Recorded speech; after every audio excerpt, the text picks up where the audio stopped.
So দর্শক, আজ আমি আপনাদের সামনে এমন এক ঘটনা নিয়ে কথা বলতে চাই, যেটা কেবল দুঃখজনক নয়, বরং ভয়ঙ্কর, লজ্জাজনক এবং সমাজের এক বিপজ্জনক প্রবণতার ইঙ্গিতবাহী।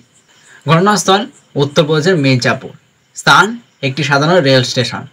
আর ঘটনার শিকার একজন সিআরপিএফ জওয়ান, যিনি দেশের নিরাপত্তা রক্ষায় নিযুক্ত, যিনি প্রতিদিন নিজের জীবন বিপন্ন করে আমাদের নিরাপদ রাখেন।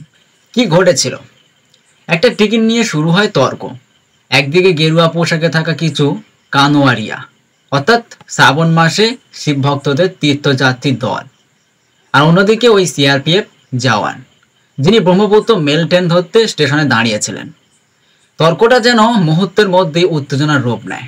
হঠাৎ করে সেই ভক্তদের একটা দল ঝাঁপিয়ে পড়ে জওয়ানটির ওপর। ঘুষি, লাথি, ধাক্কা, সবকিছু চলতে থাকে একসঙ্গে। বিভৎস সেই দৃশ্য ধরা পড়ে সিসিটিভি ক্যামেরায়, আর এখন তা ছড়িয়ে পড়েছে সোশ্যাল মিডিয়ার মাধ্যমে। আমি নিজে ভিডিওটা দেখে হতবাক হয়ে গিয়েছি। এমন ঘটনা কল্পনা করতে পারিনি। একদিকে ধর্ম, অন্যদিকে দায়িত্ব, আর সেই দ্বন্দ্বে ধর্মের নামে চালানো বর্বরতা জিতেছে। ভেবে দেখুন, যাদের হাতে কাঁধে গঙ্গাজল বহনের কথা, তাদের হাতে উঠেছে বল, লেগেছে ঘুষি।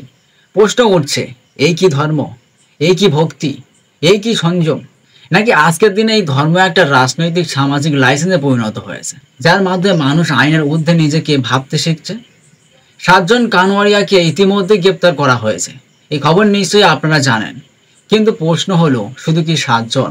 যারা আঘাত করেছে তারা তো দৃশ্যমান, কিন্তু যারা এই ধরনের উগ্র ভক্তির বার্তা ছড়ায়, যারা গেরুয়া পবিত্রতার আড়ালে সহিংসতা উস্কে দেয়, তারা কোথায়? আরেকটা দিক ভেবে দেখুন, এই জওয়ান যিনি আক্রান্ত হয়েছেন, তিনি তো রাস্তায় ঝগড়া করতে নামেননি।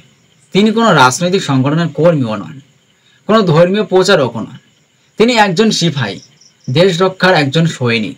তারই যদি এই দশা হয়, তাহলে একজন সাধারণ নাগরিকের কি হতে পারে? সো দর্শক, শেষ কথা, এই ঘটনা শুধু একটি টিকিট ঝামেলার ফল নয়, এটা একটা সমাজের চেহারার প্রতিফলন।